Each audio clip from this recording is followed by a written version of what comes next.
Welcome to Good Service. We are your hosts, Ben Chung and Kevin Seo.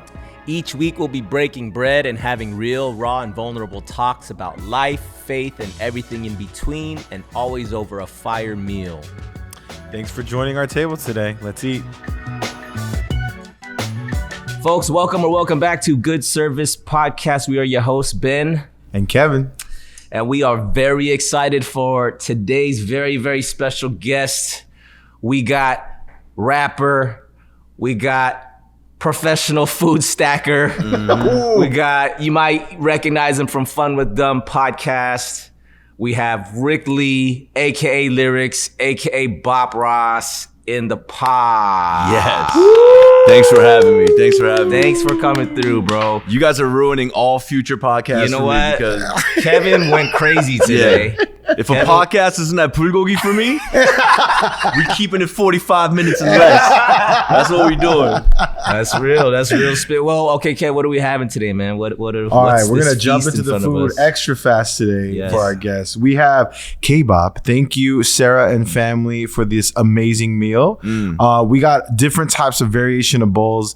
It's basically Korean food, but it's like in a quick format. Let's just say. Yes. So we got the spam kimchi, like everybody loves. Let's go. We got the beef and chicken bulgogi, and then we have the bibimbap with all the beautiful different sauces, all the sauces, which is beautiful. It's all ready to go.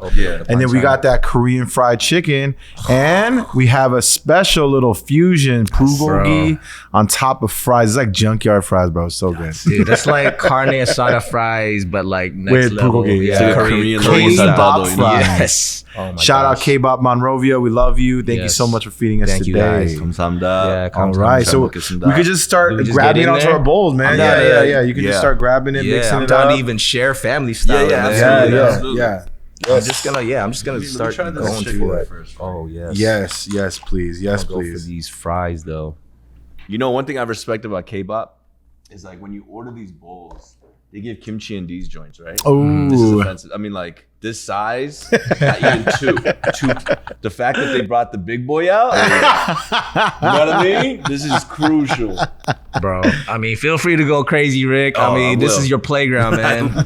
yeah. I'm gonna go for these fries right now. Yeah. And talk about our first segment while we get into it as we start getting our first bite going. Okay, so we do this thing where before we get into a first bite, we have a first bite reflection. So something to think about as you take your first bite, and then we just kind of go around if you got something to share with it. So today's so I was praying this morning, and I just woke up to a really dope text message, and it was really I was just like, wow, I just needed that. Like I was just really encouraged by that. So what is something that recently that has either that you've received or something that you experienced that was like just a blessing to you, something that like encouraged you?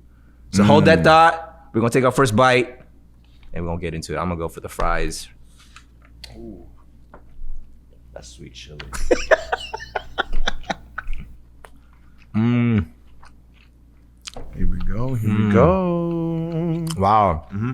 There's a lot of textures and flavors. That there's sweetness of the bulgogi and the caramelized onions. And you got the cheese and the saltiness of the fries, bro. Ooh. I dig it. Excellent. Wow. The food was so good, I forgot the question. One more time, Ben. What is something that you have recently been encouraged or blessed by? Whether that's something that you received from somebody or something that you just experienced. I can kick us off.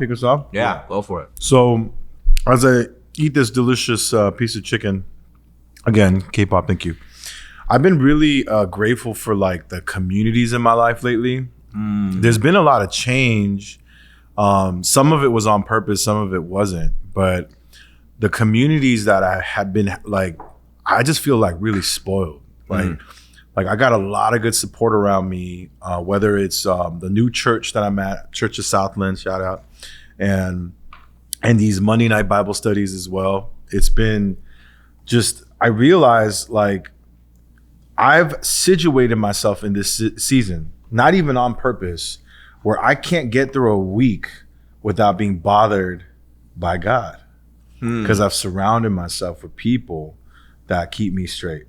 It's crazy. Even if I want to run away and hide, I can't. Right. Yeah. I've kind of like did that like all by accident, which is kind of crazy. So I've been really grateful for that, and I've been thinking about that a lot. Yeah. That's dope. Yeah, I'll tap in.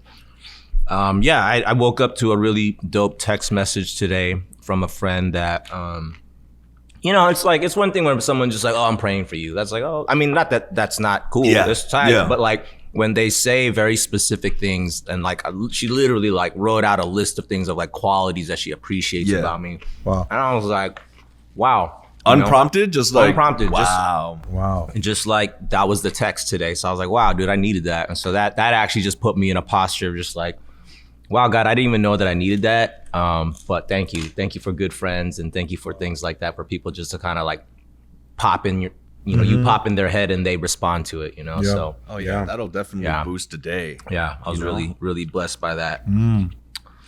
For me, these days, God has been just reminding me how intentional he is. How his timing is so perfect. Like, perfect example is Kevin right here. Like, we started off you doing your food thing. I was like, let's link, and then, those people where we try to make plans, but the alignment it didn't match, right? Yeah. But just to break bread with you on break bread, and just to have this kind of conversation, like, I feel like this was the best situation to do that, to meet you and get to know you and things like that. Like, it's been like things that's just been kind of like opening for me, like opportunities and stuff like that.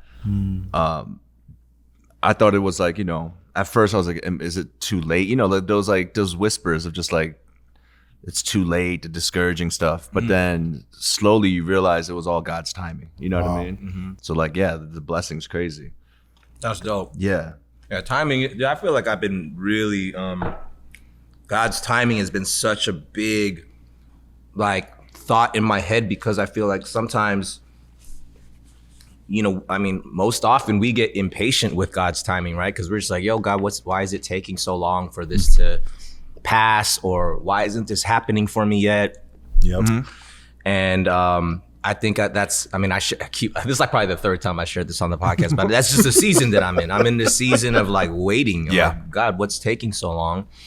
But I think there is that trust piece that we just got to remind ourselves that like, yo, God knows what he's doing. Absolutely. So if there is a delay or whatever you're defining as a delay, like God's working through that. Maybe you're not ready for whatever is about to come. Maybe he's preparing you for that. Exactly. So I think that's something that, timing, that's a big thing. Nah, for sure. I echo that. And it also goes the other way too, where you feel like something's rushed or like it's happening prematurely, like you're not ready for it, but God's like, no, it's the time, Right. And I think sometimes he puts you in those situations because knowing my like personality, sometimes it's like putting out a perfect album. Like you don't ever want to release it and then it just becomes years where you just don't put something out because you feel like you're not ready. So being forced to just kind of like move forward in advance, that's a whole nother timing too, Wow. Like, yeah. Well, I mean, speaking of timing, bro, I feel like there's just been so much life happening in your life. And it seems like it kind of just like, yo, what Rick's life is popping right now. Oh man. Speaking of life, in my lady, there's a life in her. Yeah, praise God. Let's go. Yeah, I have a son coming. He's due Pepedo Day, 11/11. Pepedo Day. Pepedo Day. Dude, I love 11/11. This guy knows. I talk about 11/11 all the For time. sure? That's like so my funny. number, dude. Yeah. Or my series of numbers. It's a tentative date, but it's just cool when the OBGYN, he's like, 11/11 is a tentative. Wow, Like, that's tight. Wow. And so, a couple months away. Funny stories, like we couldn't figure out a name, man. I could write raps, I could write captions all day, but the name is powerful, you know what I mean? Totally. Like the direction and all that. And being a rapper, like I always wanted to implement some kind of wordplay, I wanted to name him Sincere. So like at the end of a letter, sincerely. Yeah. You know what I mean? Sincerely. I thought of like Brock. It's broccoli, Hey. Bro, that's kind of hard. Bruce, Jet, all those. Yeah. So a couple nights ago, my girl's, she's resting, belly out, and I just put my face to her stomach, and I just went through the list of names. You know, like, what do you think of this? We have like, there's an embryo name. I don't know if American people do that too, but like in Korean, like you name the embryo. So we call him 달콤이, which means sweetie. You know what I mean? Oh, it's cute. okay. You know? Yeah. And so 달콤아, like, tell me which name you like. And we went through it. Brock, nothing. You know, Donnie, nothing. Ace, nothing. And then we came across Aiden. I said Aiden, and this fool round ass kicks me in the face. I feel it just bang, right? Yeah. So I'm like, whoa. And then she felt it too. We're like, because Aiden also means little fire. Okay. Right? My girl and I were both fire signs. So it's like the little fire. Yeah. So we kept saying, we're like, this may have been a fluke. Let's try it again. We say Aiden, and he responds to Aiden. Like, he's just like, he's kicking. Really? You know? Wow. Yeah. So that's his name. It's going to Wow. be Aiden's name. There it is. That's tight. Yeah. That's a dope story too. Like, Yeah. you're gonna tell him this Oh, story. 100%. Like, you hit me, you know? Yeah, that's crazy. Yeah. That's dope. That's well, for people who may not like, know you, I mean, you are a rapper, you represent Year of the Ox, VA. Can you tell like that story, that journey from Absolutely. from there, and then how music kind of came into your life and all that? Yeah, absolutely. I was, before rap, I was into poetry. You know what I mean? I listened to jazz music. You know, I was a Thelonious Monk head. I was like Blue Note head. What? And then Wait, how old were you when you were doing that though? I was young. My dad had a record collection, you know, my assumption and all that. So I would just listen. I didn't know what I was listening to, you know? Like, my childhood is it's hazy because not only like the identity crisis, like, you know, Korean American, all I knew was like what was in front of me. Do you know what I'm talking about? Like at the house, my dad had music. My 할머니 made me kimchi. I realize now all the things that I'm into was because it was in that household. You know what I'm saying? My first bath was in a kimchi 당근 and tong. Like, that was literally like my first. Yeah, you know the red rubber joints. Yeah. So I was listening to music early, and I don't know. I fell into just expressing. I feel like rap was the one medium where you didn't need to have like singing skills or anything like that. You could just put words together and just express yourself, you know? Wow. And I fell really deep into rap early. My mom was scared, you know, because I would disassemble my bed and put the mattress against the door. You know, all her pantyhoses were missing because I would make pop filters with her stockings. You know, she'd beat me because she'd be like, "What happened to my stocking?" Literally, you know, my parents had a dry cleaner, so I take wire hangers, like stretch them out so it makes a little circle, and then I put the pop filter there. Like, everything was kind of romanticized. I didn't know, like, I just saw that on like, you know, Rap City, Tigger's basement. You know, so I was like, "Oh, that's how it's got to be." Yeah. You know, freestyling. Like, it was such a suburban kid's like idea of hip hop, you know? So I fell deep into it. And then I don't know if you guys know Manifest, but he's also a Korean rapper. I'm from Virginia. There was not many rappers, let alone Korean rappers. You know, it was like 2, 3. Yeah. And there was this Korean broadcasting channel. It's called KBN, and they had this like talent show. And I remember this like it was yesterday. It was Manifest and we were up against each other. So there was this one karaoke spot where all the contestants would go practice. This place called Soul Plaza in Annandale. And then I saw Manny, right? Side-eyeing him, just like sizing him up. Like, oh, that's the dude? He's tall. He's tall. Let's see. Does he rap? Let's see. So you know that parking lot cypher, you know, just kind of breaking the ice. Yeah. And I rap first, and then he starts rapping like 4-bar pass off, and he's good. He's like keeping up because, you know, before I'm not from that culture of where like you had open mics and corner freestyles where you could realistically gauge where people are. Everyone's clicked out. We're in our own basements in our laboratory. Like, I'm the best rapper ever. You know? Yeah. So just seeing another person kind of like follow back, you're like, oh, Seki, all right. And then it was like we literally rapped for 3 hours straight. Wow. Just like our brain power, like our bandwidth is gone. We're like, cat, you know, like. But our ego wouldn't let us like finish it. You know, I'm not gonna be the one that breaks down. So then it was one of those like kung fu movies where at the end we're like, I respect your style. I respect yours. And that's how the beautiful cycle, that's how Manifest and Lyrics, we became a team at that time. Wow. And then, you know, we were both believers at the time. I mean, you know, we were Christian rappers. So when I got back from YWAM. You did YWAM? Yeah, I did Youth with the Mission. Oh, yeah, Switzerland. That's crazy. Yeah. And then The Gift, you know? Like we made the song called The Gift. We're like, let's just make something. We had another person in our group. His name was Jamal, but like he's great. He's better rapper than all of us, right? But he was just, his head wasn't there. He was out partying, doing all these things. So I was like, let's make something that's gonna make him regret not being here tonight. And that's when we recorded The Gift, you know? It's just like a grainy VHS, like a handheld camcorder.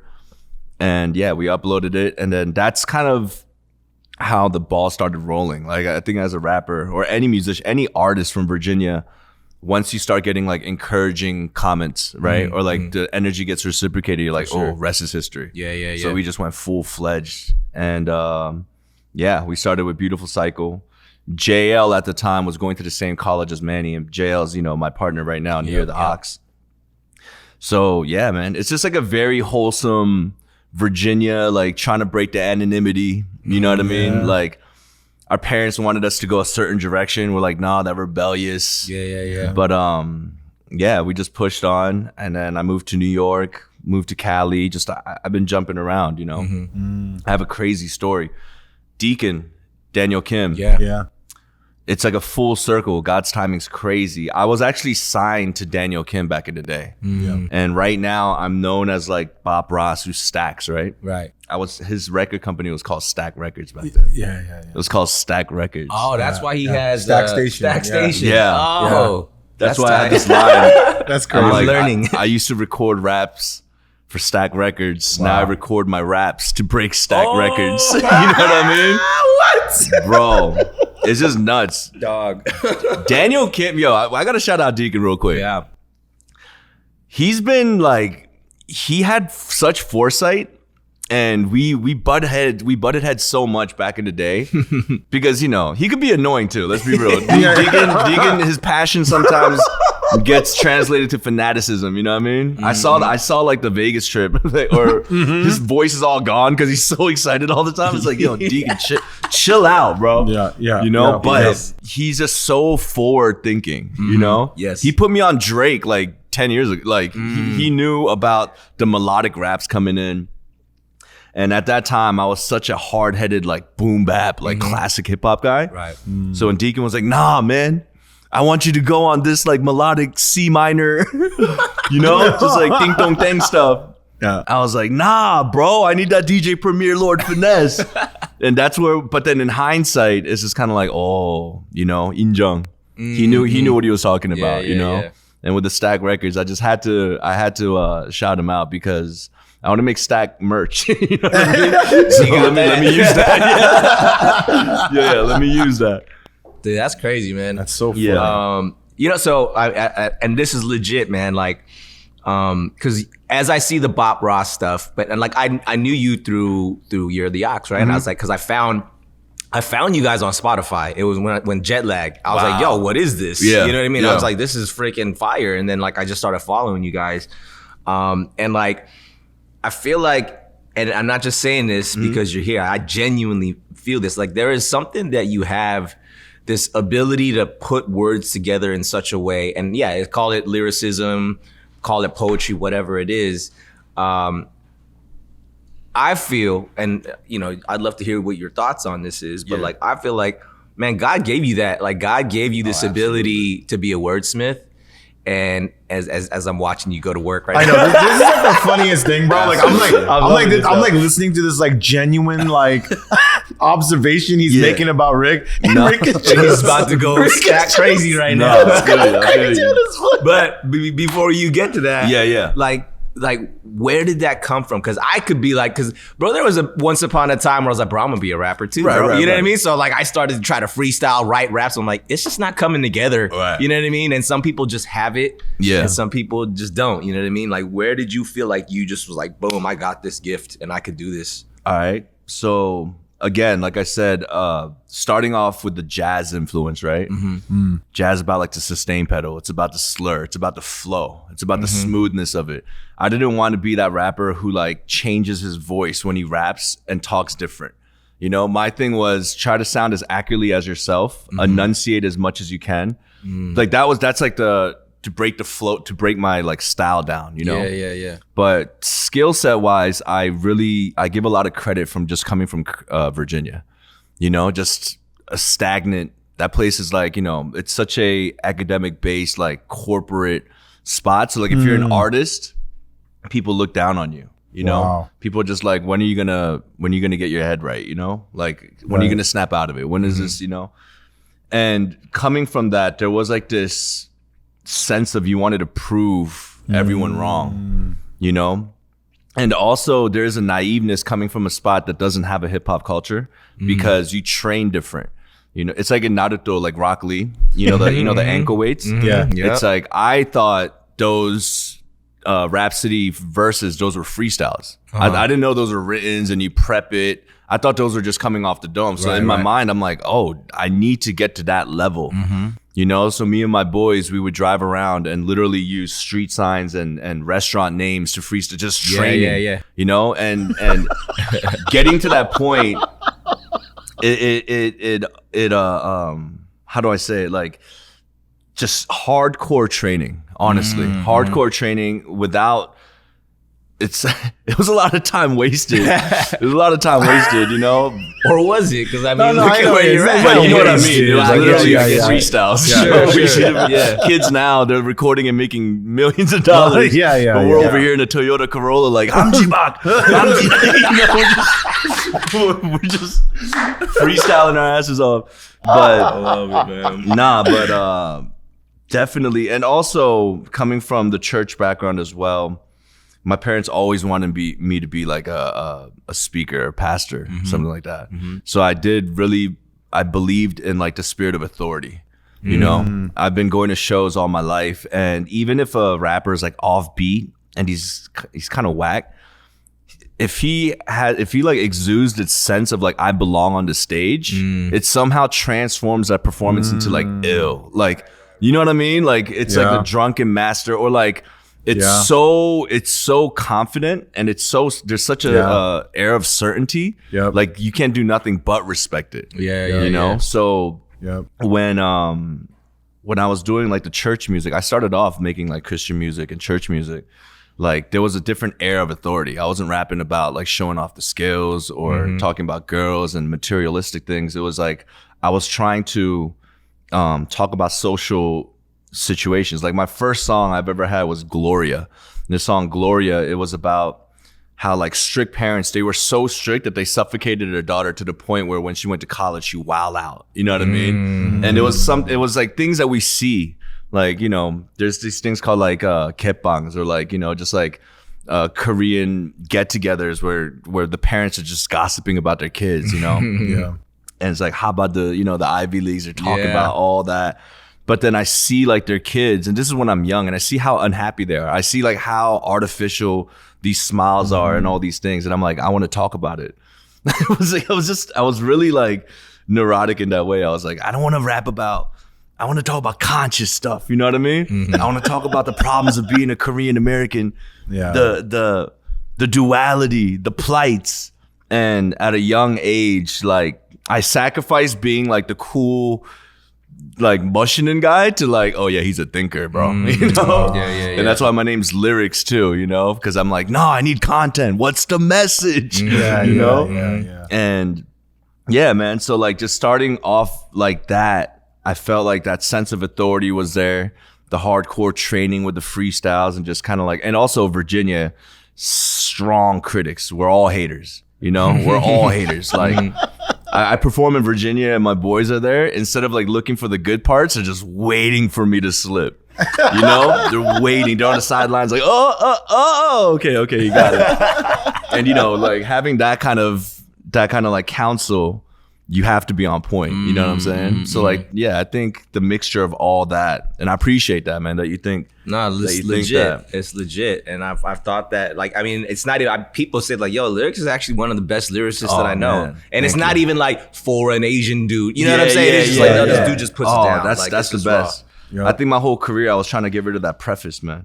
You know, I asked my friend, my Korean friend, I was like, who's your favorite rapper? He's like, a Korean one or a real one? I was like, oh, dude. A Korean one or a real one? Oh, yeah. Like, you know? Oh my gosh. Yeah. Well, I'm going to let him take that bite because I got a follow-up question right away, too. This. Let's go. Yeah. There's only a few men, or not even men, just a few people in my life that eats rice or stacked food like noodles. I've never seen it. Bro, you literally and this man does that. Like you literally ruin like foodie stuff for me. I'm like, I only watch Rick stuff now. I'm because he does this cool thing where like the food enters and he vacuum seals it on the way in. But it's the creativity of the combination of the kumar and the crunchy. And you know what's funny though is that's a very Korean way to eat. Because Koreans love doing that. I got some uncles that eat the same way. Right? Actually. Yeah. Wow. Yo, there's a difference between Koreans that were brought up by their grandmothers, man. Oh yeah. You know, like the country style. Like, I'm gonna go through a list of nicknames that I came up with myself. My name is Justin Pibia. You know what I mean? Love that one. Justin Pibia, because at the end of the day, like towards the end, everything gets mixed anyway. Right. Yes. So just adding a little bit of moisture and just the panchans together and making a kind of like a impromptu mix, like a bibimbap. Shout out, Kbop. Justin Pibia. Every time I go to a restaurant, I try to eat at least 2 rice, so they call me Kbop Shakur. You know what I mean? They call me Kbop Shakur. They call me, bro. You know, I'm athletic with it. You know, I see eating like a sport, so they call me Pop Chano, bro. You know what I mean? Bro. I have names, bro. You know? Keep them coming. Keep going. But definitely what it is, too, is the Bushikan is, I guess, like the animalistic way of eating. Yep. I was eating, I'm a dry cleaner's kid, meaning what that to me is like the best type of Korean food is like the Tupperware with the kimchi jjigae. Yep. And it's dangerous because we're dry cleaners and it smells like kimchi in the back. Right. You know, I'm sure a lot of customers U-turned out of there as soon as they walked in, like, whoa, it's crazy. But I just remember having these memories of eating in the back of the cleaners, like this delicious kimchi jjigae, spam, kim, panchans. It's just looking through the vinyl, just to make sure the customer is not there. Yeah. So there's like a sense of rushing, because you want to bali malo, you want to clean up, you want to Febreze the spot out. But I just seeing my dad eat like that too, just like this with a sense of not urgency to the point where you in digestion. But he's eating it so he's like, okay, to cut off, to maybe like cut 3 minutes of this meal time, I'll put this together. You know what I mean? Right. And eat it like that. And then that to me, just like, I can't take the idea of stack. Korean's been stacking for a minute. You know what I mean? Just the whole idea, even the pudichige idea of, putting all the scraps together and putting it in a helmet. Yeah. Like it does come from like impoverished meals, just putting it all together. So just and it tastes good, man. Yeah, it does. It tastes good. There's a method and a meaning to the Oh, madness. there definitely is, man. There definitely is. Yeah, literally, Rick is just describing all this. I'm just like, man, this dude is just cut from such a similar cloth. So strange. I'm just sitting here just listening to this. Yeah. I'm like, man, this is the reflections that I'm having. One thing I got to ask. Okay, so now we see the journey. I see the journey. Virginia, this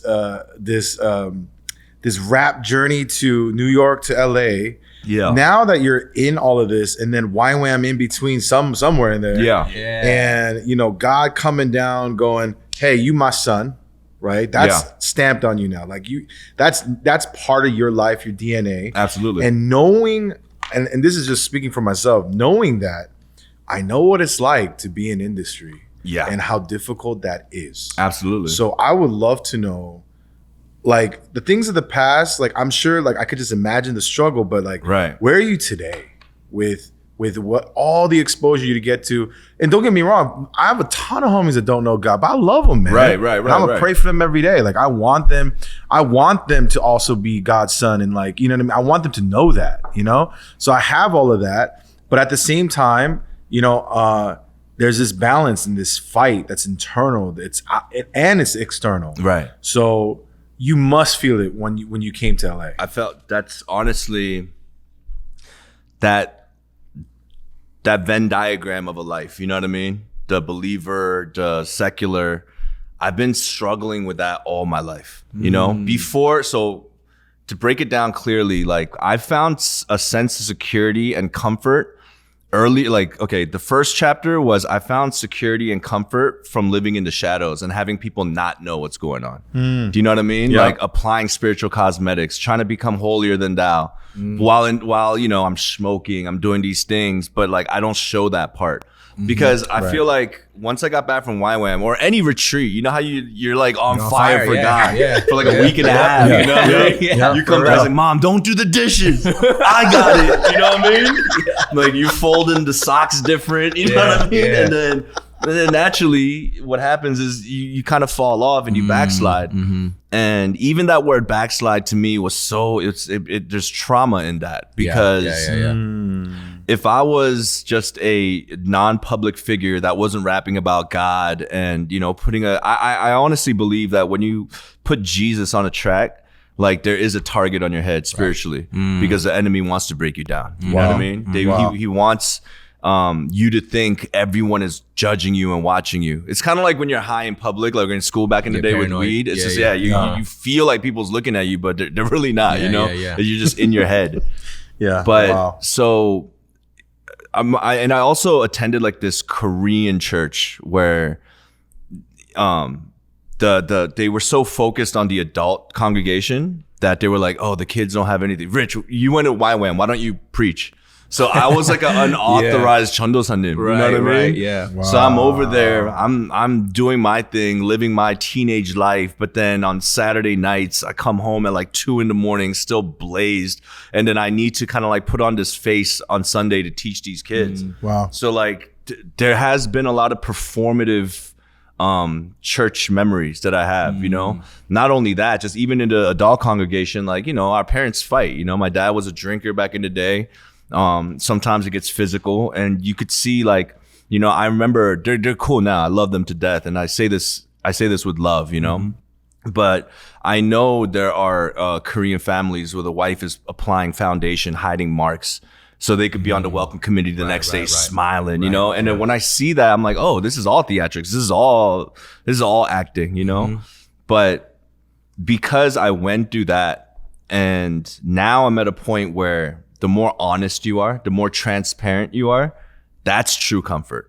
You know, showing your weakness, showing that you're still living life, we're of the flesh, you know, and it's crazy because for the longest time I was hiding my true self because I didn't want to lose, not even respect, but I just didn't want to be shunned and detested by the people that was moved by my works.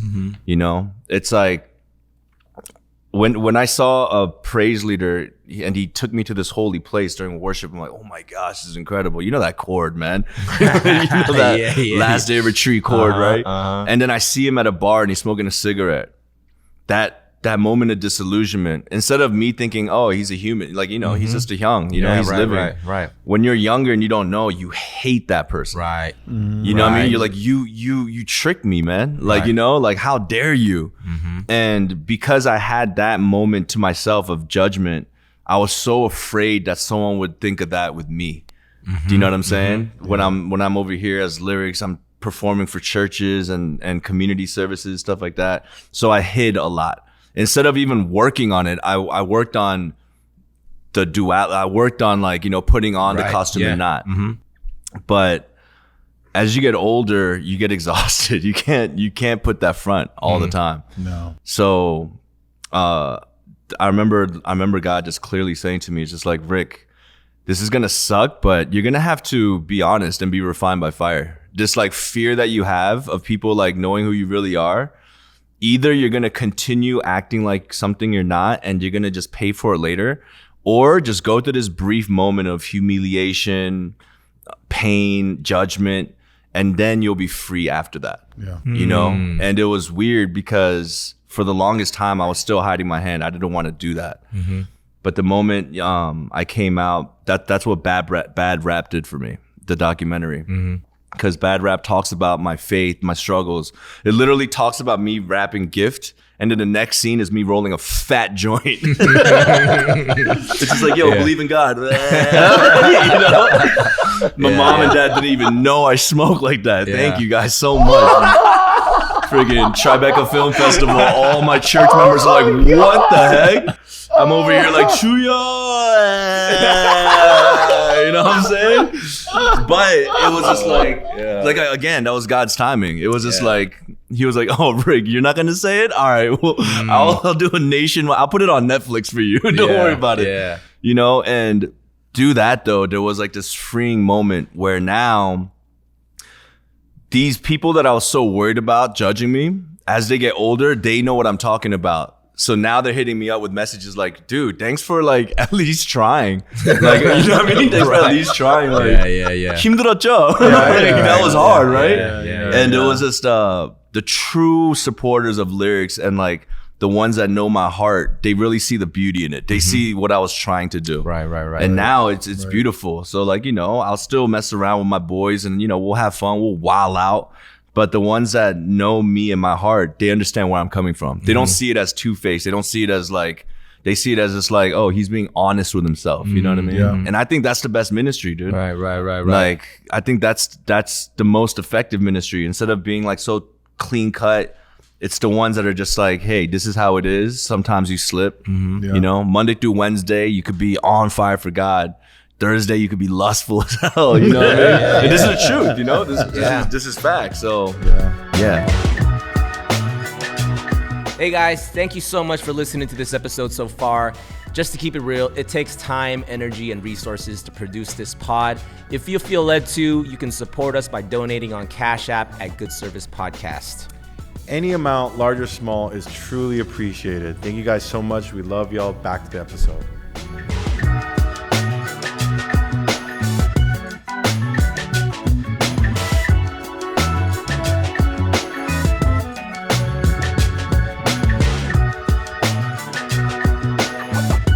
You know, man, I'm so glad you're touching on this in this way, bro, because like I am 100% like been there, am there. You know what I'm saying? Like it's just that. And like, sure. Like we are a new creature. We are a new creation when we accept Jesus, right? But there is a sanctification process. There's a process of like, there's still some like undoing of things. Absolutely. I still struggle with certain things. We're gonna have those weak points that the enemy knows and the enemy loves to jump on. And then on top of that, he loves to jump on the fact of making you guilty about it. Absolutely. It's like, oh, wait, like that, that lust thing that you struggle with, oh, you messed up? Oh, bro, I thought you were a Christian, man. For sure. What are you doing? And then you just go deeper into these holes. And I think growing up because I got saved when I was in high school. I was just like y'all, we talked about, we grew up in the church, but then I actually I think I believe I have a real relationship with him now. That was in high school. But there was a whole 10 plus years even after I got baptized again that I was like 1 foot in the church, 1 foot in God. And like even that I didn't know that was wrong. But then I'm like, oh dude, let me pray for let me just repent, you know what I mean? And then try harder next time. And that is just the reality. I mean, some people praise God, if you had a cleaner route or you were able to I just kicked all that stuff and just God just delivered me from praise God. But a lot of other people don't have that story. A lot of other people, I think about it there is a thing where as Christians, as people who have been renewed by the blood of Jesus and we believe and all that and we're walking, we may struggle with certain things to the day we die. Absolutely. You know what I'm saying? And absolutely. And that's just an unfortunate fallen nature of sin. Yet, because of what Jesus did, we're not condemned for that. Yeah. And I do think that there is power in being able to see someone live their real authentic life. Because like you said, that is a ministry, and it may not be for everyone. Some people might stumble by watching someone be like, wait, what? I was just going to say that. The enemy could flip that. Right. Because the thing is it's a balance. You have to find a balance because it's like, yeah, be real, like that compromise thing, but the enemy be like, they'll use that. Do you know what I'm saying? Right. And then you literally living both sides like that is not edifying either. Totally. Like there's a cost of discipleship, you know? 100%. There has to be absolute values in some things, you know? So, and I'm learning this more and more because I have a son coming. Right. So my girl and I were sitting down and we're talking about how do we want to introduce faith to him, you know? How are we going to do this? How are we going to, obviously it's living by example and doing these things. And, you know, my girl, shout out my girl, first of all. Like we had our vices, you know, she drinks wine, all these things. But for her to just cut everything off, you know, because for the health of the baby. Right. And more than alcohol, just raw foods, man, just seafood and all that. She can't do any of that, you know? But we're talking about just like, you know, we want to live our life. We want to have fun. We want to be youthful. We don't want to forget who we are, you know? But at the same time, now that we have this living being that's going to be studying and watching us, like how are we going to go about this? And like during meditation, just during prayer, God is really showing me a lot of things that you're kind of wata gata on, like back and forth. You're going to have to pick a side. You're going to have to slow that down. Right. You know, because that compromise stuff, it may work on a widespread, like as a ministry, like, nah, you know, when you're trying to, that works for the people in the back of the pews, you know, like the people in the back of the church that are just like, yo, they're still rolling from last night, but they want to come to church. Like you saying, nah, be yourself, be honest, be comfortable. That works for them. But like when it comes to your son and like the person you're raising, you want to have a stronger grip. Right. You know what I mean? And in order for me to have that sense of authority, I need to have that sense of authority within myself, you know? So definitely, I know, not to cut you off, but that's exactly what I feel too, because we can't just find comfort in thinking, oh yeah, as long as you're honest, then it's all good. Right. Because the enemy could twist that too. 100%. You know? Yeah. I mean, there's no, we're not called to feel justified in our sin. It's like, yo, I'm just being real, bro. Like I'm just struggling. That's like, no, that is being real for like 10 years. Exactly, right? And that is where the enemy uses that 100%. against you. He's like, yo, bro, you're just being honest. It's all good. And I think, but you know, like legit, there have been things that I used to struggle with, like pre-Jesus. I used to struggle with certain things, right? Let's just say like, as dumb as this may sound, like I was like the worst, like I had the worst mouth. Like I would cuss like every other word. And it was such a natural part of like my speech and my vernacular. But for some reason, after I like accepted Jesus, all the cussing stopped. Wow. And then I remember it was my barber who noticed it, because, you know, he was cutting my hair like all throughout my elementary, middle school and whatever. And then I would just start showing up. And then they call me Benji back then. It's like, yo, Benji, like you're like kind of different these days. And I'm like, what do you mean? They're like, I don't know, like you kind of talk different. And like, I'm like, oh, that's cool. And so with that, I bring that up, not because I was like, oh, I gotta stop cussing. I still struggle with that. I gotta stop cussing. It just stopped. It was just like, I don't know, like I don't feel the need to just express myself with these types of words. So I was like, wow, that was God, right? Right. And then there are other things that I'm like, God, why do I still struggle with that though? How come you haven't delivered me from that? And so I don't know, man, that's gonna be the constant tension I think that we're always gonna have. Like I said, there will be certain sins that we might just struggle with forever. And then there are certain things that, like, by the grace of God, he just delivers you from certain things, right? And like, you just don't have the desire to do these things anymore. So I think there's like, not to say that we have this answer, because there is no answer. It's like, oh, take it up with God. You know what I mean? Like ask the Lord, like, Lord, sanctify me in this. Like, take this away from me. Give me the, you know, one of the fruit of the spirit is self-control, right? Like, give me the self-control to like, if this doesn't glorify you, like, Lord, put that conviction on my heart so that like, I don't have an appetite for this thing anymore. And it still may be a struggle, but like, just straight up honest, man, I have that conversation with God daily. Yeah. You know what I mean? I'm like, sure. Lord, like, why still? You know what I mean? You know what would be beautiful is that I was like thinking about this while this topic right now of like, you know, this identity, going back to identity and this struggle with the enemy, struggle with, you know, peers, people around us, identifying us as which, then, and the other, while we're just trying to just live our life and also just loving and being loved by Jesus, right? Yeah. What's beautiful, and I'm thinking about this, it just like rang in my ear, was earlier you said something where your homie comes up to you and you asked him, hey, who's your favorite rapper? Yeah. And he said, Korean or regular. Pisses me off. Right? But Regular. Yeah. But or real. But that even in that struggle, in that identity of like literally like race and like what the standard of humanity says about rappers. Right. I suddenly was just like, I was thinking about this as you were talking about your walk in your faith today and how amazing it's going to be when you conquer and blend that line of Christian rapper and just rapper. Wow. Wow. Because that's that part of your identity already is in you, brother. Like you talk about it and it comes from your gut. You're like, nah, I'm a rapper. Yeah. Right? And all these years you've already mastered that of saying, hey, I rap in both genres and this is what I do. Yeah. I am an artist in that way. And now there's a lot of struggle in the Christian music scene in general where some label will go, nah, I'm going to label you as a Christian label now. So you can't get a Grammy. You got to get that purple thing or whatever it's called. I know what you mean. Shout out to Christian music. I don't know what it's called. So I'm like, trying to bash Christian music. I'm sorry. We love you guys. But you know what I mean? Not that I'm like trying to bash on just Christian genre only. I completely understand. But look at this explosion of artists today. Yeah.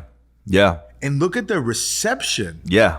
You know, I'm seeing these young kids with massive followings now because people are listening. Because in a time and place today where we don't trust the government, we don't trust society, we don't trust our phones, we don't trust social media, celebrities are letting us down. Yeah. All of a sudden, everyone's tired. This is like a very set up platform of massive impact and influence by the soldiers of God. I'm telling you. Wow.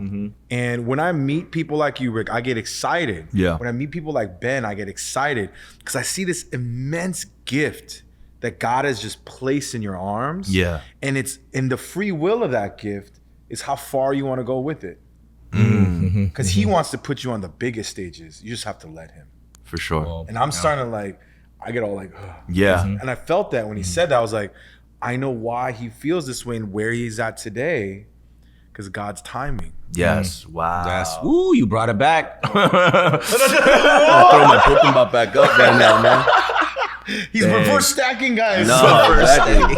No, furthermore, I agree. It's like, you know, the problem with a lot of things right now, everyone's trying to put a label on things, you know? They're trying to put it in a manila folder. But, you know, back in the day, my thing that I love to say was like, yo, you a Christian rapper? I'm like, nah, I'm a rapper who's Christian. You know what I mean? Like, don't put me in this box.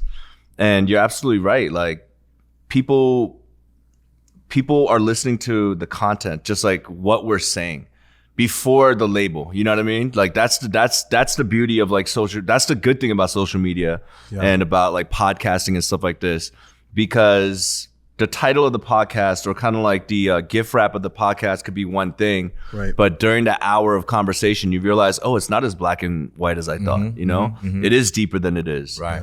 And one thing that I love doing, you know, and I don't know if this is a Korean thing or just a human thing, but we generalize. We see how someone looks and we assume that, oh, this person's kind of like this or not. I love going to a church and then just seeing all different types of people. Like, damn, I would have never thought, you know, this guy's a soldier. Like, you never know. There's a lot of undercover just soldiers out there, you know? So definitely, I agree. For me, I want to make sure that everything I do, whether it comes to mukbang, the music that I make, although it could be ambiguous to like the untrained eye, like everything is through prayer, man. You know, everything. I want to make sure that it's aligned with what I feel like the Lord wants me to do. You know, just to make sure that it reeks of some kind of goodness. You know, And like that other guy said in your other episode about like sometimes, you know, not talking about Jesus is powerful too.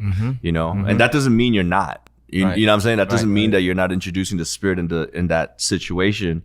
But it's just about knowing how to move in a room full of vultures, bro. You know what I'm saying? Yeah. And it's a beautiful thing. Like I chose the Bob Ross foodie thing because everyone has to eat.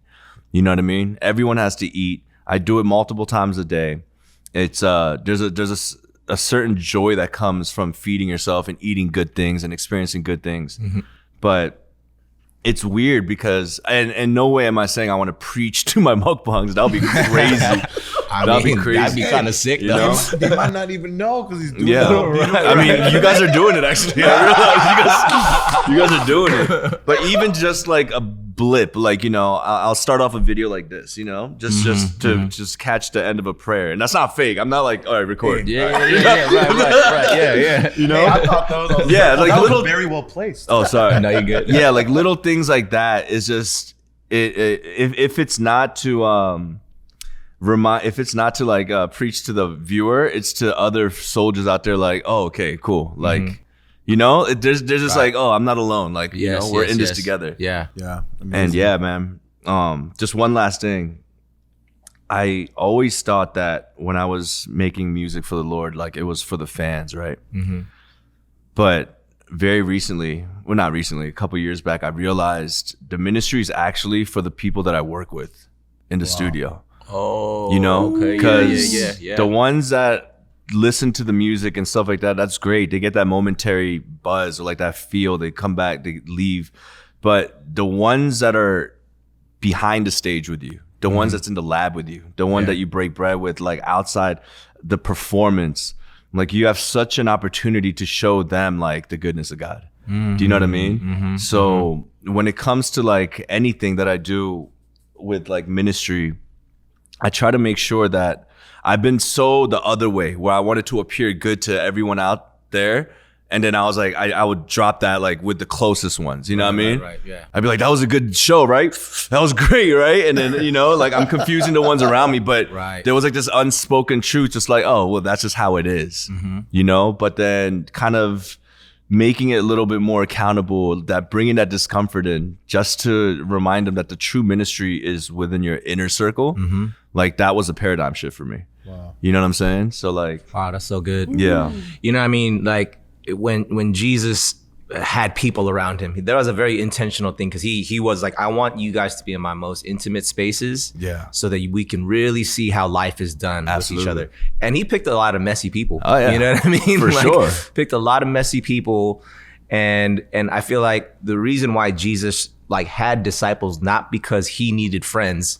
It was that he was showing them that you guys need each other. You guys need to do life with each other and see each other's mess, but also like encourage one another, lift each other up, bearing each other's burdens, right?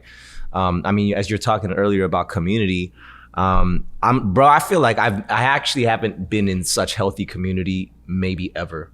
Like in a real way where I'm choosing my community, not like it's my youth group because my parents, like I got to go to church and that's my community. It's not forced upon you. Right. Like I am like intentionally, like I want to surround myself with these people.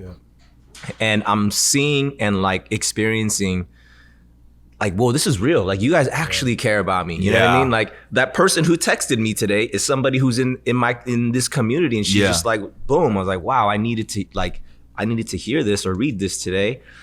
And I think that's the thing, bro. Like, as you're saying, because even for me, when I left Vegas to come back to LA, I left Jabberwockies and I came back to LA really with no plan in mind. I was like, man, I don't even know if I'm going to dance anymore. Because I was in this whole thing, like, Lord, I've just sold out for you again. Like, I'm back. Like, I'm not doing anything that you're not calling me to. So if that's dance, you're telling me to give up dance, I'll give up dance. But then I felt when I came back, you know, I don't know if it was just me, like, cause opportunity hit me, but like when I linked up with, you know, some of the homies that started Kinjas, they're like, yo, if you're back, like you should rock with us and help us build this thing. And then I didn't immediately say like, yes, like, let's go. I got a new crew. I was just like, I had to really think and pray. And I was like, God, I thought I was done with dance. Right. But like, if you want me to keep doing this, like there's gotta be a calling from you. And I felt like for what God was telling me, cause I'm getting like this encouragement from there, like, yo, Brody, talking about you're done with dance. You know how much you've done like to build this community? You've inspired us to do this. And like, bro, you're still inspiring. There's so much more for you to grow in. And so like, I was even thinking on that level, cause I was like, okay, God, is there still more for me to grow? But like, it's gotta be more than just for career, for fame, for money, whatever. Like, it's got to be more. And I feel like God made a very clear thing for me. He's like, bro, like you said you wanted to be on mission for me. Well, here's your mission field. Wow. It's this group of people. It's the people who you have direct access to. Like this crew of people, like that's your mission field, dude. The ones that you're going to be spending all this time with in rehearsals and doing all these shows and whatever. And that was where I was like, okay, God, I'm down to keep going with this dance thing. And like, that was now almost a decade ago since I've been back, because I came back in 2014. Wow. And like, I am currently on this transitional path now where I'm like, it's now kind of sort of leaving dance being such like my daily thing. And like, you know, when I discovered things like the podcast and then, you know, getting these opportunities to like do public speaking and things like that. So I'm just like, whoa, God, are you now shifting me to another thing? So that's kind of where also my anxiety and kind of fear is right now. Like, Lord, I was so used to this though.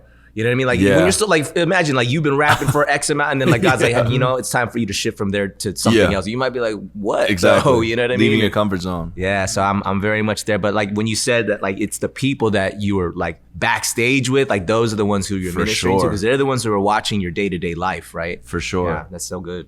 One of my favorite just comments, or, you know, I'm conflicted because I'm getting recognized a lot now. And they're like, you're the food guy. I was like, I've been rapping for rapping for, you know, you don't know me by my raps, you know me by my lettuce raps. Like, you guys are tripping right now. But the one thing that I love to hear from them is just like, yo, Rick, you know, and I work at Intercrew, you know, I'm a maitre d' there. So towards the end of the night, they're a little buzzed, but just, you know, they put their arm around me. They're like, Rick, I just want real quick before I leave, the one thing that I love about you is like, you're so loud about your faith. You know what I mean? Like you introduce God like in places that I really didn't think people would talk about it, you know? Wow. So back to like you and I, me being an MC, you being a dancer, there is a certain power and mystique when it comes to like being believers doing what we do, like visually, just as a dancer or a rapper. Right. Like it's so unique to a lot of people. Like when you think of hip hop choreography, you think about, you know, the first thing to me isn't ministry. It's just like, you know, almost worldly. It's like a secular, for sure. It's like a worldly entertainment type thing. But for us to be kind of like guerrilla soldiers in that, you know what I mean? Low key, just kind of talking and having our ministry within ourselves, like in that industry, in that like environment, it amplifies to a lot of people on the outside, you know? And I want to encourage that to you. It's just like, God wired us the way we are. You know what I mean? Like, I think I didn't choose hip hop. Hip hop chose me. You know what I'm saying? Yeah. And I know that all these like the self-doubts and confusion that I had, just like, God, do I belong here? You know, is this what you want me to do? I spent a lot of years in my life, like questioning the validity of like my passion of this thing. But as I get older, I realize he placed me here for a reason, like for some plan that I couldn't see, you know what I mean? And yeah, I just want to let you know, like with the dance, with what we do in this entertainment thing, it's just very encouraging to see like-minded brothers and sisters just quietly, you know, like Vince Loxamanas, you know, Ellen, like all these people just kind of like, it's the kid, like the pulse is there, you know what I'm saying? Yeah. And yeah, like even, you know, I'm not the type to be like, yo, I want Dumb to go to church or I want Rec to, it's not that. But the fact that we're talking about it, even them making fun of me about it, you know, there's a conversation there. There's a seed being sowed, you know what I mean? Yeah. So definitely like I don't want to make it seem like it's how do I say, like an agenda based, like, okay, how much closer are they to God? But it's more just like, I'm glad that we're even bringing it up and talking about it, because I believe God works in crazy ways. You know what I'm saying? Can I give you some encouragement and affirmation too? Yeah, absolutely. Because I know some of your friends, and like with Rec, especially, there was a moment that I wanted to share. Actually, this is a behind the scenes moment. Was I was at 88 Rising, the recent one this year, where Rec was there. We were kicking it. Name dropping. Roy Choi was hanging out with us, right? Yeah. He's like the Korean food god for us. And we were just hanging out there, and that's the big switch that me and Ben both kind of made, even like this year, even more so, which is boldness and faith. Yeah. So one of the things that I literally lead with the question half of the times, and people always laugh at me because I'll go in a conversation and be like, hey, yo, you love God? I'm like, what? And they go, came in hot. I mean, I'm okay with it. I'm like, cool. Is it cool if I pray for this meal? And they're like, oh yeah, I love prayer. I'm like, cool. And I'll just jump in. I need to get to that boldness. That's crazy. That's crazy. I do know. So I've been doing this a lot lately. And then I was standing there with Roy and Rec, and I was just telling them, because Rec was like, hey, what you been up to lately, man? I'm just like, yo, this Bible study in LA has been going real well, man. It's been blowing up. God's been doing crazy things. Just like, oh, yeah. And I was like, hey, man, you should come by someplace. Like, nah, bro, I'm going to burn up, bro. My skin's going to burn. And then I just calmly, I was just like, hey, you should still come. Yeah. And Wow. Like, then he was just like, no, maybe I will. Wow. And that's you, bro. Yeah. Because that wasn't the first time you might have heard that. Dang. Yo, you know what's funny? I have a crazy story with Rec. He makes fun of me to this day. Like when I first met him, it was like maybe the third, fourth time I met him. We were talking about hip hop, just like, who's your favorite rapper, blah, blah, blah, blah. And then after a few minutes, I'm like, how's your walk, bro? She's like, what, my crip walk? What are you talking about? He's like, nah, how's your walk with God, bro? I love the setup. Nah, but seriously, but that's the thing. That's the beauty of it. Like, even if for that 순간적으로, like that momentary like mood breaker or whatever, it's so worth it, bro. It's so worth it. It is. Because the thing is, you feel good about it afterwards. Yeah. I'm just like, yo, at least I'm like, you proud of me? Like, you know what I mean? Like, yo, I dropped it during a cipher. You proud of me?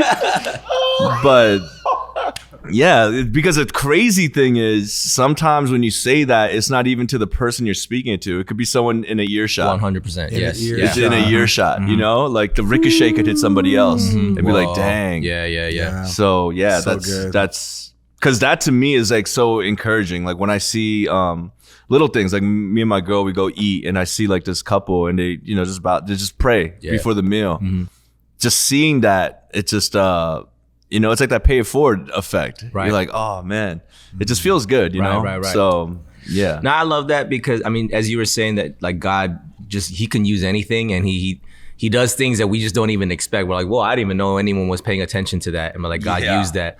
Like that what you just said has happened to me many times where I'm just like, I'll be by myself, like just praying before my meal. And then I'll just have somebody, hey, I just want to say, it's really cool to see you pray. I'm like, oh shoot, praise God. You know what I mean? I'm like, I'm not doing it as like a performative thing. I'm like, God, I hope someone sees this. You know what I'm saying? I got a short story on this really fast.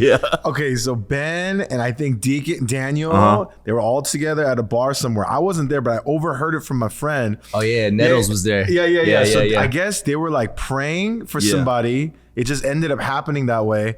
But then my friend saw them do that and he told him like, yo, your boys are hardcore, bro. They be praying for people in bars like and whatnot. But that was all like accidental. Like and then in that moment though, not only did you impact my friend, you impact that guy that overheard them talking, came up to him and said, can you pray for me? That's how that happened. That's crazy. Yeah.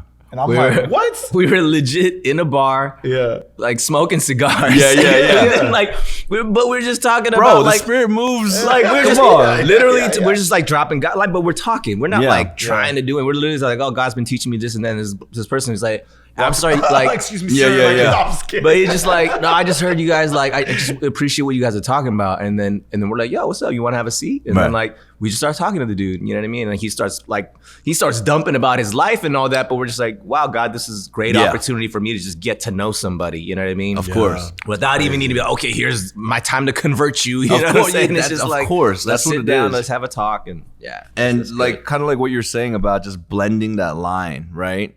Like we need to get rid of that stigma of just like, oh, this is a spiritual moment, like a holy place, and this is not, I've had some of the realest talks during a weed cipher, I've had some of the illest talks outside of a church at a bar, and I can't limit God. I don't want to put him in a box like that. You know what I'm saying? Yeah. Like seriously, that's the best. But I'm gonna give you a little tip. You go to a Korean restaurant and they have Bible verses all over the spot. Just pray before the meal. You get mad panchan, bro. I'm telling you. I'm telling you. Yeah. No. You just, you hold hands of the person you're eating into prayer. You get a free cook. You get a free soup. Yo, no. If you do this, they know you're pretending. Nah, but he's a liar. Yeah. It's like That's a good food. No, you know what I mean? Yeah, you pray a little bit, like, 10 seconds longer. Just like, share with God something else. Make sure the Hajima sees.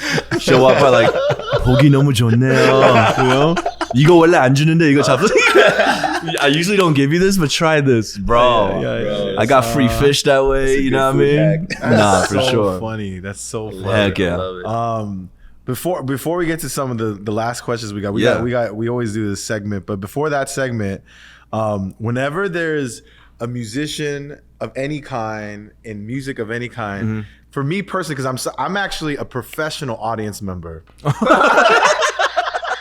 Okay. And because I always say, I know you got some new music coming out. Yeah.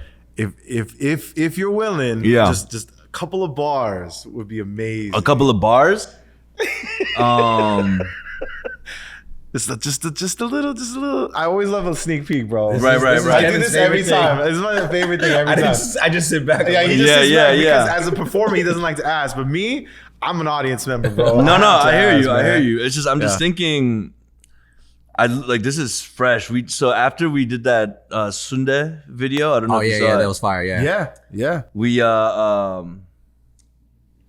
let me see. And if it's too fresh, we could drop a little bit of that sundae. That's fine too. No. I'll just read it right now. Oh, perfect. I'm gonna do the Drake thing right now. There you go. Reinvigorated, anticipated, we pen and tailor, we pass it back and forth with the pen and tailor, the greatest, we demonstrated, just watch the exchange of the illustrators, painting pictures like illustrators, no indicators of decaying in us. It's Jay and Lyrics, the main menace, reinstated, Virginia made us, can't imitate us, I'm innovative, never stray from the cadence that made him famous, flame it on tracks, I mastered this rap-ish. When I bust it, I'm Keanu. I don't slow down to speed, 55 miles per hour. Then it's hopping on the screen. Then I bounce it at 5A. Then it's video to stream. Release it the same day. Then it's already in the streets. Woo, you know what I mean? Defecating, we ox gang, and I'm back on my bull-ish. Had to bring the boom back from the back of the tool shed. Who slept on the best duo to do it what you expect? Hanging with the best and I ain't loosened the noose yet. Come on, bro. Come on. Dancing with notifications, I call it a two-step. Enhancement with the modifications came with a new strap. Mass murder making a movie, these rappers dying now. They're asking if he still stampedes, you dying to find out. Ox, baby. Woo! You know what I mean? I said that with Bibimbap in my mouth, bro. I rap with, this one piece of ham was just bouncing in my... This one piece of ham just... That was extra special. It doesn't get any realer than that, man. Yeah. I hold him. I kind of heard him holding that piece of it was crazy. That's skill. It actually worked because when I was censoring myself out, the ham just stuck there. You know what I mean? It was like bull. Nah, but bro, back to what we were talking about before the pod, right? Like, I know that people see Lyrics and you're the ox. Like, the contrast is big, you know? I'm going back to that conscious. I'm going back to that biblical, lyrical, you know what I mean? Because the thing is, I had this thought, like, by the way, this pod is, I love it, man. Like, it's breaking, like Drink Champs? Yeah. This is Kimchi Champs right here. Like, you have a little kimchi kumur, it breaks all inhibitions down. I want to share things I didn't even think about sharing, man. This is crazy. Yes, I love it. There's moments in my life where I'm thinking, because I'm at that age where I'm not a young pup no more, right? And I'm like, dang, like, what is success? Why am I not at this level that I thought I would be? There's these nights where it's just, the enemy's in your ear. It's not even the enemy. It's just, just real, I guess, just the overview. Just like you're looking at yourself. Yeah. And I feel like one of the big reasons why I'm not at the level that I thought I would be was because there was like this fuzziness when it comes to my demographic, like before I started off for church, I was doing like Christian music. And then because I'm like a hardcore, like pure hip hop purist, like it's for the boom bap heads, for the, like the golden era heads. And then when JL and I got together, 7 Rings popped off. We're making hype music. Like our audience was all over the place. Like if I looked at my YouTube analytics, the pie chart would be shaky, Because I didn't know where I was going for. One thing I do know for sure, no female fans. Straight up, Whenever I played your music from my wife, she's like, okay. You know what I mean? Only the girls with like the Tims and the Carhartts, like they'll love it. Right. But then one thing that God taught me was just like with my son coming, my audience is going to be focused on him, like the next generation. And I feel like there's a whole nother chapter for my rap career coming, because now I have a focal point of what my demographic is going to be, you know? And as I get older too, my kids are now having kids and they're old enough to listen to music, and little things about like cursing and stuff like that, I don't want to do it anymore. Not because I don't feel like, you know, it's because when they recite my lyrics, I don't want to teach them how to curse. Right. You know, you become a little more mature when you're like, oh, the Eggy, you know, Wu-Tang for the children, you know, like I want to make sure that the kids are able to listen to my stuff. Right. But so because of that, I want to take it back to not just like, oh, lyrically, this guy's dope, but I want to go back to that young lyrics that's talking about just like interesting, introspective, social, conscious stuff. So my kid listens to me. He's just like, oh yeah, my dad was hype. Like, that's cool. I had that moment. We went on tour. We went to Korea. We killed that stuff. But I want to really have him be like, yo, my dad was intellectual in this way, you know? Wow. And I have this whole new surge of this passion, just like, I have so much more to say. You know what I mean? Yeah. So yeah, man, like, so chills, definitely, expect some like old classic vintage lyrics. Might have to hit up Deacon for those beats that I hated. Yo, remember 15 years ago? Yo, let me get that, bro. He's all been waiting. He's like, I bet you he has. Versus play. No, 100%. He still got it, bro. No, absolutely. Yeah. That's so funny. Man, that's so dope, bro. Yeah. Well, so yeah, man, as we sort of like land this plane, man, like, you know, we're eating this bomb food. Shout out Kbop again. We call this show Good Service, right? We love to hit up food establishments that have good food, good service. But the term good service, I feel, the word good, the word service, I feel like everybody can have their own sort of definition of what that is. What does good service mean to you? Bars. That's it. He just served us well. You know what I mean? We just got served. I'm saying, like a phone, like if you have good service, you got bars. You know what I mean? Let's go. Dog. Nah, but That's good. that's good. That's fire, bro. Oh, Just good service to me, definitely, you know, good service, by the way, good service, the reason why I made that joke was, I came up with that on the drive here because I felt like you'd ask me that. Good service is such a multi-entendre though. It is. You know what I mean? It can be is, used for so many things. Right. But similar to like a good sermon, a good service, like a good experience at church is the same way when you leave a restaurant that had good service. You know what I mean? There's this overflooding of just like love, nurturing, taking care of you. You feel full, right? Both spiritually and cuisine wise, right? So, remember earlier we started off by saying like the chopsticks, once it breaks uneven, already that's the start of a bad service. You know what I mean? Like you sit down and the pew is a little harder than you thought. You know what I mean? Like the cushion's not there. Right. But it's just a little attention to details. Just everything just kind of converging to make it a good experience, you know, like a holistic experience. I think that's the importance of good service. And also another thing about good service is just like in Korean, it's the punigi, you know, the ambiance, the comfort level, you know, going to a church where it's not so performance or it's not so like you're trying to appear like a certain way, where you could be who you are, you know, and just come as you are.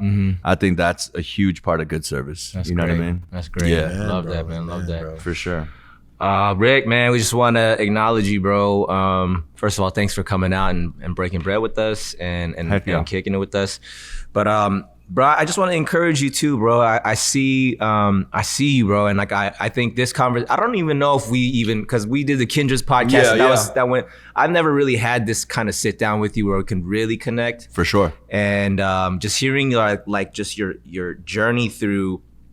Even just the music part, just even talking about that, there's so much to unpack in just the way that you viewed, like, am I a this or that? Like that goes into people's identity, right? Like, am I a dancer or am I a musician or am I a business? Like, no, I'm a child of God, and then I do these things, right? And I think that to me is some of the biggest, like I was getting that so much from what you were talking, even just how you were talking about your music and how you view that. Yeah. And then as you are sort of in this, not even sort of, you are straight up at a transitional life, you know, milestone, right? And you're about to bring a life into this world. And I mean, I don't have children. You know what I mean? So like, I don't even understand what kind of like things go on in your head. Like, yo, man, should I change some things up? You know what I mean? Like, do I need some lifestyle changes? Do I need to cut some stuff out? And even hearing you wanting to transition your music back into like, yo, I want something that my son is gonna be, I'm gonna teach him through this, you know, with what I say, he's gonna learn. And from what I do, he's gonna model. And like, bro, I think that's so dope. And I see God working in you. And bro, you are a presence, straight up, man. And I'm so happy that like you're out here and doing what you do as you do it. And I know, bro, like I see the growth process, and I'm excited to see you a year from now. Like I already know, bro, like Lyricks from a year from now is gonna be a different dude. And I know that that's God planning and timing and growing you in his perfect timing. And yeah, bro, I just wanted to bless you with that, man. Encourage I appreciate you with that, bro. Yeah. Kevin Young, I know you're a father. Yes. Any gems, man? Like, yeah, you know, I got 2 boys. Yeah. I got 2 boys right here. I just wanted to show you. Wow. Okay. Chazing there. Wow. Yeah. They got their hanbok on. I see that. The camera on pink. I see it, That's dude. right, man. Wow. And you know, I gotta say, man, when people always ask me like, when are you ready for kids? I get that question all the time. Or they go, when am I ready to get married or settle down with one girl, right? I get those questions a lot. And the best answer that I'm living through, because in my lived experience, the best answer is you're ready when in your relationship, you are ready for growth. Because I'm gonna tell you, every kid that came in my life, you are just forced accelerated growth. You have to grow. And that means in so many different ways, whether it's like understanding adulting in finances, right? You know, understanding what it means to have responsibility, what it means to put more on your plate than you could possibly fathom. Because you're now doing things that you think is impossible. Right. If you say it out loud, that sounds so crazy, but you're actually living it. Yeah. And then you look back, and one of the most beautiful gifts in fatherhood is that this is to all dads out there. Don't miss a single moment, bro. I'm telling you, even to this day, even though like I'm a lot more aware today, more present today, more awake today, that's all from blessings from God that he woke me up on this, is that one of the things that I strive to do today is I try to master my 30 minutes, my 1 hour, my little bit of time I get with my family, so I could be more present. Wow. Because he don't care about the house over your head. Right. Man, he doesn't care about what he's eating. He doesn't care about any of that stuff. What he cares about is you answered his crazy question about, Dad, why is this not, like, why is this blue? You know, like some random thing he's gonna ask me with his crazy mind. And as I'm answering, he's like, oh, son, that's blue because, Dad, why is it cold? I'm like, I didn't even answer you, bro. I didn't even get to your answer. Just hold on a second. But just that time. Wow. It's so impactful. And when you get reminded of that, and then it reflects right back to God, because that's what he wants with you. Right. And it keeps going back, and you start learning more about the Father's heart, because my heart yearns for my son. My man's the master of callbacks though, bro. I'm just letting you know. He does, I noticed this thing, he does a point A, B, C, D, A, bro. He's a storyteller. Bro, I love it. Your 4th bar always go back to the, nah, I see you, bro. Damn, my necktie right now.